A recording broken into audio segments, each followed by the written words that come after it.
week's main news. Ilmar Huseynov's birthday celebrated at his grave. International organizations condemn new verdict against Enullah Fethullayev. Issa Gamber offers to create opposition hyper party. Imprisoned blogger Adnan Hajizadeh turns 27. Flooding in Azerbaijan discussed with international organizations.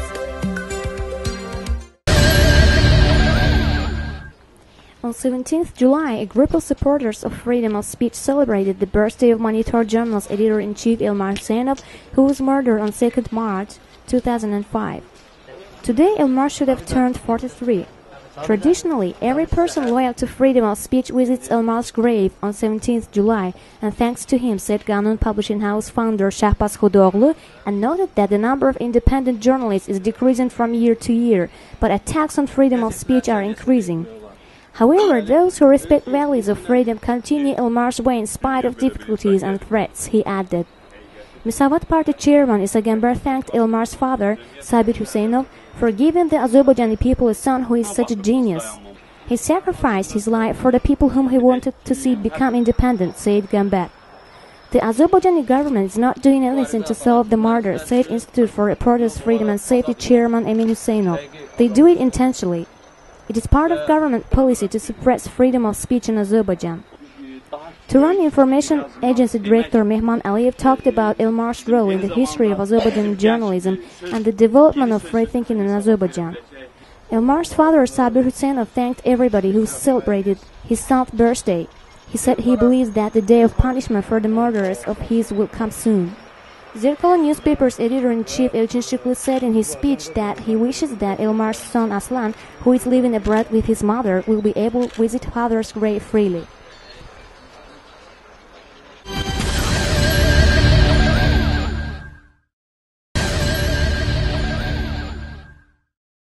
Council of Europe's Secretary-General Torbjörn Jagland issued a statement expressing concern about the latest verdict against imprisonment editor-in-chief of Gündelik Azerbaijan and Real Azerbaijan newspapers Enullah Fethullayev. I'm concerned about reports that editor and journalist Enullah Fethullayev has been found guilty of the charge of drug possession and sentenced to an additional 2 years and 6 months of imprisonment, said Jagland. In April of this year, the European Court of Human Rights ruled that there had been violations of the freedom of expression in regard of Mr. Fethullayev forced to convictions and ordered his immediate release from prison.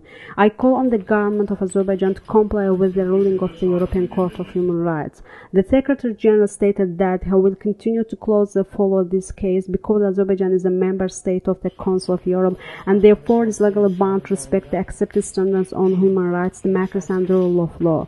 The European Union also denounced a new verdict against Enullah Fethullayev. According to Tehran Information Agency, the European Union stated that they share the same concern as OSCE's representative on Nadir Dal. They both believe that the new verdict creates doubt because the verdict was delivered 2 weeks before the European Court of Human Rights issued the deadline for the release of the journalists. The European Union called on the Azerbaijan government to abide by its commitments to Article 46 of the European Convention of Human Rights. On 15 July, during an event dedicated to the 21st anniversary of the Azerbaijan Popular Front Party, Müsavat Party leader Issa Gamber said that any parties that are loyal to the ideas of Mehmet Emir Dasuzadeh and Rejava should join. Gamber could not conceal his joy for the unity between the Azerbaijan Popular Front Party and Müsavat Party. The joining of these two democratic powers that are fighting for the same ideas and values will lead to big change in the country, and consequently democracy and justice will be restored, he said. Müsavat Party leader stated that the annual meetings that his party will hold at the end of the year will be used as a platform for joining parties. According to him, any party can join that has similar values and create serious change. Gamber said that he is not going to put forward his candidacy for the leadership of Müsavat Party. According to him, this will help create a united party that is faithful to the values of the First Azerbaijan Republic in 1918 and 1920. The Azerbaijan Popular Front Party Deputy Chairman Fuat Kahramanlı stated that he is satisfied with the two parties joining. There may have been disagreements between us before, but today's historic event demands that the joint powers fight as one against the current regime, he said. As a participant at the event also supported the idea of the parties joining. Our duty is to raise political activity during the pre-parliamentary elections to the level it was during the 2005 elections and to reach the level of activity from 2003. Again, during the presidential election in 2013, said the former deputy chairman of the Azerbaijan Popular Front Party, Ibrahim Ibrahimov. The unexpected uniting occurred after Azerbaijan Popular Front Party left its union with Azadlik last week. The joining of two leading parties on the eve of the 21st anniversary of the Azerbaijan Popular Front Party may help change the political landscape of Azerbaijan and lead to serious change in the country, similar to those that occurred last century during the late 80s years. Blogger Adnan Hajizadeh celebrated his 27th birthday in prison. On July 13th, his parents were allowed to visit him in prison number 14 in Gizildash. Objective TV was told this by Adnan Hajizadeh's father, Hikmet Hajizadeh. Adnan feels good. He doesn't have any health problems. He is strong, optimistic, and sent everybody his regards, said the blogger's father, Hikmet Hajizadeh. Objective TV's group visited Adnan Hajizadeh's house. Adnan Hajizadeh was born in 1983. In the year 2000, he was admitted to Western University. After a year, he studied in Richmond University in the USA. He received a bachelor's degree in political science. He returned to Baku in 2005 and received another bachelor's degree in the law faculty of Hazar University. Adnan began his public work on the eve of the presidential elections in 2003. He has never been a member of any political party. He called on people to be tolerant, refuse violence, and utilize education. He used the most civil methods for democratic development of the country as networking. Adnan is one of the founders of OL Youth Movement.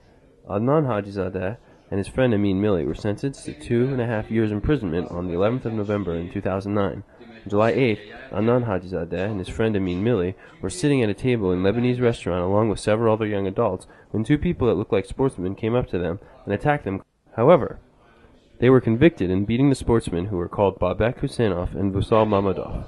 The investigation into their case revealed that the fight was organized by special services organs, and the real reason behind their arrest was their active public work, especially the donkey video clip criticizing corrupt authorities. On July 15th, a roundtable discussion was held at the Park Inn Hotel regarding both the causes and effects of the flooding in the southwestern regions of Azerbaijan. The event was held with the financial support of the Azerbaijan office of the Open Society Institute Assistance Fund.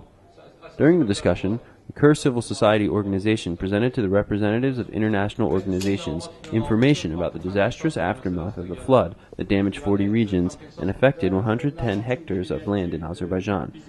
Kur Civil Society Organization coordinator Ogtay Gulaliev said in his speech that the main reason for the disaster was the silting of the Kur River's delta.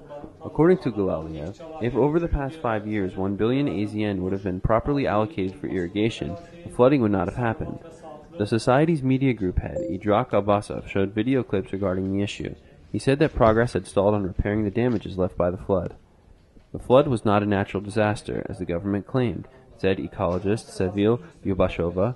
We began warning the government in February 2004 that measures needed to be taken to prevent a flood. They did not listen to us. Yubashova suggested a large-scale cleaning of the river should begin to prevent future floods from happening. The Center for Economic Investigations head, Gubad Ibagoglu, criticized the government's assessment on the damages and their compensation for them. The offering of several hundred AZN as compensation to citizens that suffered huge losses is insulting, said Ibagoglu. Ibagoglu also drew attention to the lack of transparency in how the money meant for repairing flood damages was being used. More than 300 million AZN that was allocated from the budget to eliminate the effects of the flooding has not been used effectively, emphasized Ibagoglu. Parliament member Pana Hussein, who frequently visits the disaster zone, said ineffective operation of the government creates a serious concern. Ilham Amir Aslanov, a resident of the flood-damaged Gasimbeyli villages, said that the administration has delayed the restoration of Sarisu Lake Dam and that 3 villages still remain underwater. Amir Aslanov believes that the areas were allowed to be flooded because officials wanted to acquire these lands. Amir Aslanov called on international organizations to support the citizens affected by the flood. More than 100 people from the affected villages will go to Baku to meet with the president next week. We will attempt to give him thorough information regarding the situation in our villages, said Amir Aslanov. At the end of the event, Kur Civil Society unveiled its future action plan. The plan will evaluate the damages suffered by the people in the flooding zone.